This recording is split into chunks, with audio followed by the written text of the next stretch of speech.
Cette semaine, dans la minute de formation, nous allons aborder l'évaluation des compétences comportementales.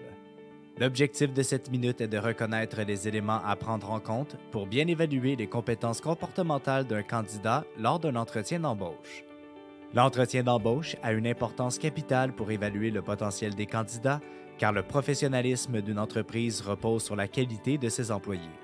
Cependant, les intervieweurs ne devraient pas s'intéresser seulement aux compétences techniques, mais aussi aux compétences comportementales. Ces dernières englobent les attitudes et les valeurs des candidats qui évoluent en fonction de leur expérience professionnelle. À titre d'exemple de compétences comportementales, on peut citer la communication efficace, la créativité, la collaboration et les aptitudes relationnelles. En vous intéressant aux compétences comportementales des candidats, vous pourriez mieux cerner leur profil et ainsi prédire leur performance dans le poste visé. Voici comment vous pourriez bien préparer l'entretien, le mener et évaluer les profils des candidats. Avant l'entretien. En fonction du poste visé et de la culture de l'entreprise, identifiez les compétences comportementales fondamentales que vous chercherez à évaluer chez vos candidats.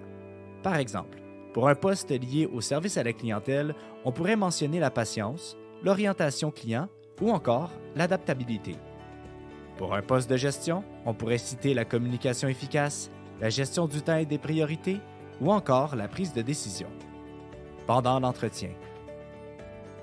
Les questions de l'entretien visent à comprendre comment le candidat réagirait dans le contexte du poste visé, en explorant ses expériences passées pour anticiper ses comportements futurs.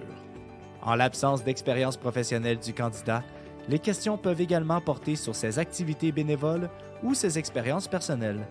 Par exemple, pour une question visant à évaluer le niveau de compétence en prise de décision, on pourrait poser « Pouvez-vous me donner un exemple de situation? Vous avez dû prendre une décision importante dans votre précédent poste. » En fonction de la réponse du candidat, n'hésitez pas à poser davantage de questions afin de bien comprendre la tâche du candidat, les actions qu'il a entreprises pour la réaliser, ainsi que les résultats obtenus. Après l'entretien. Après avoir interviewé plusieurs candidats, viendra le moment de faire une sélection. Pour ce faire, prenez en compte la pertinence de leurs réponses par rapport au poste visé. De plus les comportements cités par le candidat sont récents, mieux il permettra de prédire son comportement futur. En conclusion, l'évaluation des compétences comportementales durant les entretiens d'embauche est cruciale pour choisir les candidats, permettant de sélectionner les individus les plus adaptés pour répondre aux besoins de l'organisation. C'est ainsi que se termine la minute de formation de cette semaine. On se donne rendez-vous la semaine prochaine. Pour en savoir plus sur nos programmes de formation, visitez notre site internet actualisation.com ou contactez-nous au 1-877-688-0101. Actualisation, formation et conseils depuis 1970.